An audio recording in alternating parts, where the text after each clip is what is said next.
दोस्तों, ये कहानी एक ऐसे इलाके की है जहाँ पर सच में लड़कियों को खरीदा और बेचा जाता था।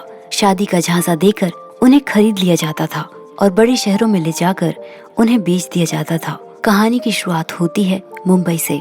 उसी शहर में हम एक नज़्मा नाम की लड़की को देखते हैं जो खूबसूरत है, समझदार भी है, लेकिन जिंदगी से टूटी हुई। नज़्मा का दिल बंधा हुआ है, वो भी अख्तर नाम के एक आदमी से। एक ऐसा आदमी जो सिर्फ उसे इस्तेमाल करता है लेकिन अपनाना कभी नहीं चाहता। हर शाम की तरह आज फिर से अख्तर नज़्मा के पास आया है और आज फिर से उसने नज़्मा से यही बात कही कि तुम्हें लेकर मेरे घर में हर रोज झगड़ा होता है। मेरे पिता चाहते हैं कि मैं सीमेंट वाले की लड़की से शादी कर लूं और उससे शादी करके मैं माला माल हो जाऊंगा। लेकिन अख्तर का कहना है कि मैंने भी साफ साफ कह दिया कि मैं शादी करूंगा तो अपनी मर्जी से। और हर बार की तरह नज़्मा का अब भी यही सवाल है कि हम शादी कब कर रहे हैं। लेकिन अख्तर अभी कुछ करता नहीं है। वो पहले अपने पैरों पर खड़ा होना चाहता है। साथ ही साथ उसने नज़्मा को बताया कि जाकिर अली खान भी आ रहे हैं और वो भी इसी फ्लैट में रुकेंगे। नज़्मा ने इस बात पर अख्तर को रोकने की कोशिश की कि जाकिर अली खान कहीं और रुकें, उनका यहाँ आना मुझे अच्छा नहीं लगता। लेकिन यहाँ बात ये थी कि ये फ्लैट जाकिर अली खान ने ही नज़्मा को रहने के लिए दिया है, वो भी अख्तर के कहने पर। नज़्मा बिना कोई सवाल किए वो अख्तर की हर बात मानने के लिए मजबूर है।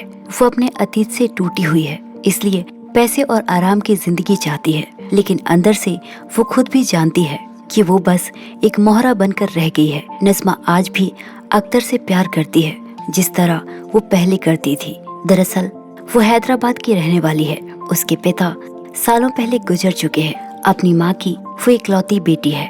उसके घर में उसकी बुआ का लड़का सरजू भी रहता था। एक दिन नज़्मा की माँ ने कहा कि वो दूसरों के घरों में जाकर काम करे, लेकिन नज़्मा इसके लिए तैयार नहीं थी। और कुछ दिन के बाद उसकी जिंदगी में अख्तर नाम का एक आदमी आया और वो उसे पसंद करने लगी। अपने घर वालों को बिना बताए नज़्मा अपना घर छोड़कर अख्तर के साथ मुंबई आ गई, क्योंकि अख्तर ने उसे ये सपने दिखाए थे कि वो मुंबई जाकर उससे शादी कर लेगा। लेकिन 2 साल बीत गए यही कहते हुए कि वो अपने पैरों पर खड़ा हो जाए और फिर वो नज़्मा से शादी कर लेगा। नज़्मा के घर से 20 चिट्ठियां आ चुकी हैं, लेकिन उसने किसी भी चिट्ठी का जवाब नहीं दिया। अख्तर रात में उसके पास रहता है, लेकिन पूरा दिन वो अकेली रहती है। कभी कभी उससे मिलने सलीम भी आ जाता है। सलीम एक मशहूर राइटर है जो कि सचमुच नज़्मा से प्यार करता है। सलीम नज़्मा को 6 साल से जानता है और वो उसे अख्तर के साथ देखकर बहुत दुखी होता है, क्योंकि वो भी पहले हैदराबाद जाया करता था और तब से वो नज़्मा को जानता है। वो बार बार नज़्मा को यही समझाने आता है कि अख्तर एक झूठा इंसान है और वो तुमसे कभी शादी नहीं करेगा। और फिर जाकिर अली भी आ जाता है। यहाँ अख्तर की गैर मौजूदगी में जाकिर ने नज़्मा को शादी के लिए प्रपोज कर दिया। नज़्मा ये सुनकर हैरान थी, क्योंकि जाकिर अली पहले से शादीशुदा है, यहाँ तक कि उसके बच्चे भी हैं। अगले दिन जाकिर ने अख्तर से बात की कि मैं शादी करना चाहता हूँ, नज़्मा से कहो कि मुझे उसी की तरह लड़की चाहिए। यहाँ अख्तर का कहना था कि आप तो लड़की खरीद भी सकते हैं, लेकिन जाकिर ऐसा नहीं करेगा। वो लड़की खरीदेगा जरूर, लेकिन उससे शादी करेगा।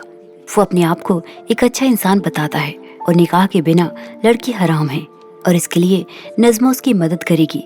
हैदराबाद से वो अपने जैसी एक दुल्हन उसे दिला सकती है। इसके लिए जाकिर ने अख्तर से एक सौदा किया कि इसकी मैं तुम्हें मुंह मांगी रकम दूंगा, और इसके लिए अख्तर तुरंत ही मान गया। अगले दिन हम देखते हैं कि सब लोग नज़्मा के पास आए हुए थे।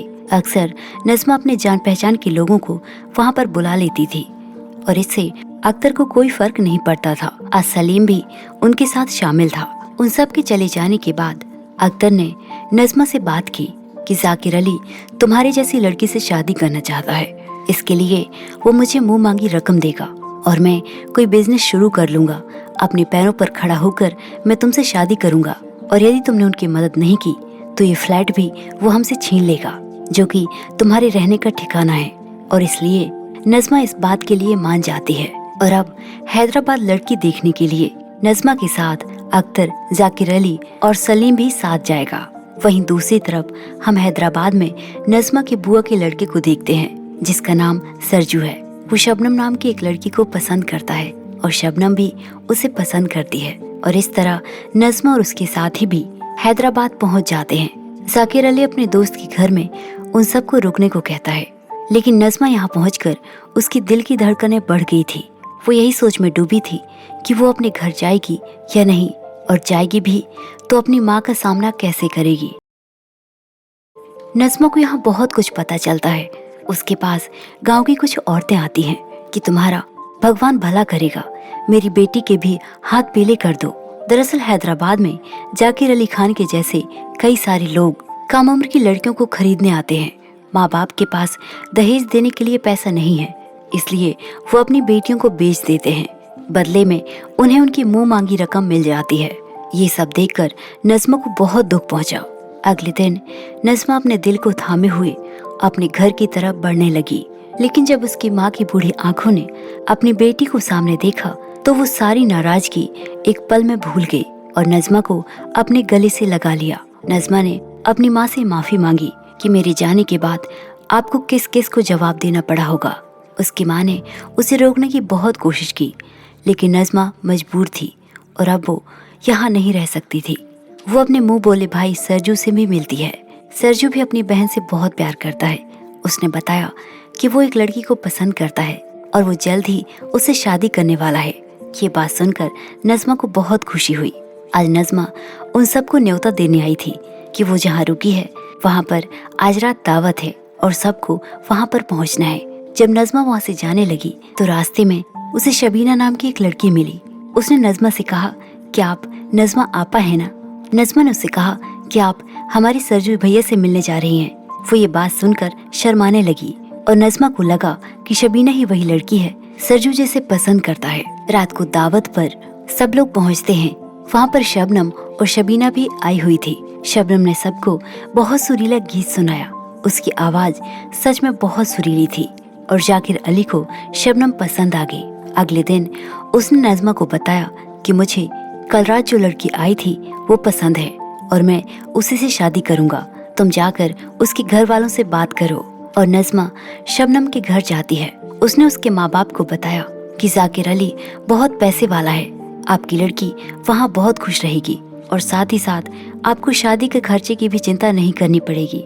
ये बात सुनकर शबनम के घर वाले बहुत खुश थे, लेकिन शबनम शादी के लिए तैयार नहीं थी। वो रोने चीखने चिल्लाने लगी। उसका दर्द देखकर नज़्मा को काफी दुख पहुंचा, लेकिन वो भी मजबूर थी। शबनम के ना चाहते हुए भी उसका रिश्ता पक्का हो गया, लेकिन सलीम इस बात के सख्त खिलाफ था। उसने जाकिर अली से कहा कि यदि मेरा बस चले तो मैं तुम्हें जिंदा जमीन में गाड़ दूं। जो इंसान शरीर का सौदा करता है वो बहुत बड़ा गुनहगार होता है। लेकिन जाकिर अली कहाँ मानने वाला था। सलीम ने नज़्मा को भी समझाया कि जाकिर लड़की खरीद रहा है, शादी तो सिर्फ एक बहाना है।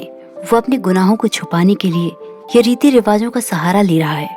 यदि जाकिर अली किसी शरीफ घर के लोगों से कहेगा कि मैं आपकी बेटी को खरीदना चाहता हूँ तो वो लोग जाकिर अली का खून कर देंगे। लेकिन यही जाकिर अली यदि 15 साल की लड़की से पूरी रस्म रिवाजों से शादी कर लेगा तो वो आदमी गुनहगार नहीं है और हमारा समाज इसके लिए खुशी खुशी तैयार हो जाएगा।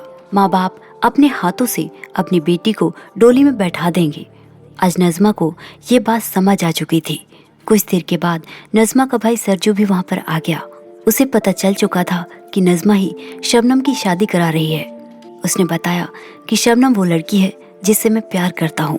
आपने मेरे साथ ऐसा क्यों किया?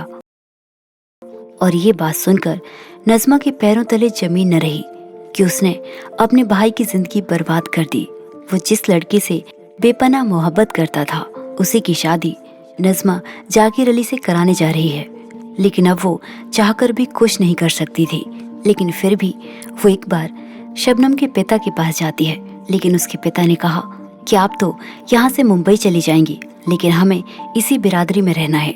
शादी कोई गुड्डी गुड़िया का खेल नहीं है और आप ही तो ये रिश्ता लेकर आई थी। जब चाहे हाँ कर दिया, जब चाहे तोड़ दिया। नज़्मा मायूस होकर वहाँ से लौट आती है। उसने फिर से सरजू से माफी मांगी और उसे लेकर जाकिर के पास पहुंची। सरजू ने शबनम के लिए उससे भीख मांगी कि आपको तो शबनम जैसी कई लड़कियां मिल जाएंगी। मैं बहुत गरीब हूँ, लेकिन शबनम से सच्चा प्यार करता हूँ और उसके बिना मैं जी नहीं पाऊंगा। लेकिन जाकिर अली ने ये बात लोगों को बताई और लोगों ने सरजू को बहुत मारा पीटा कि वो किसी की होने वाली पत्नी पर गलत नजर रखता है। और अब शादी का दिन भी आ गया। एक आखिरी बार शबनम सरजू को मिलने जाती है। उसने उससे वादा किया कि वो जीते जी उसके सिवा किसी और की नहीं हो पाएगी। इतना कहकर वो वहाँ से चली गई और फिर शबनम का निकाह जाकिर अली के साथ पढ़ दिया गया। रात को नज़मा अख्तर के पास जाती है। आज अख्तर बहुत खुश था। उसने कहा कि नज़मा, अब हम मुंबई जाकर खुशी खुशी शादी कर लेंगे। तुमने मुझे बहुत खुश कर दिया। लेकिन नज़मा ने कहा कि अब वो उससे शादी नहीं करेगी। यदि जाकिर अली तुम्हें कुछ हीरे जवाहरात दे तो उसके लिए तुम मेरा भी सौदा कर सकते हो। अख्तर ने उसकी बहुत मिन्नतें की, लेकिन नज़मा नहीं रुकी और वो अख्तर को छोड़कर चली गई। वहीं दूसरी तरफ हम जाकिर अली को देखते हैं। वो जब अपने कमरे में जाता है तो शबनम ने अपने आप को खत्म कर लिया था और उसने सरजू से जो वादा किया था उसने वो पूरा किया कि वो जीते जी उसके सिवा किसी और की नहीं होगी। वहाँ सलीम अकेला ही मुंबई के लिए चल पड़ा। तभी नज़मा भी वहाँ पर आ जाती है। उसने सलीम से कहा कि इस गुनाह में मैं भी बराबर की शरीक थी और मैं अपना जुर्म कबूल करूंगी, चाहे मुंबई हो या हैदराबाद। जहाँ औरत को खरीदा जा रहा हो वहाँ इंसानियत मर चुकी होती है।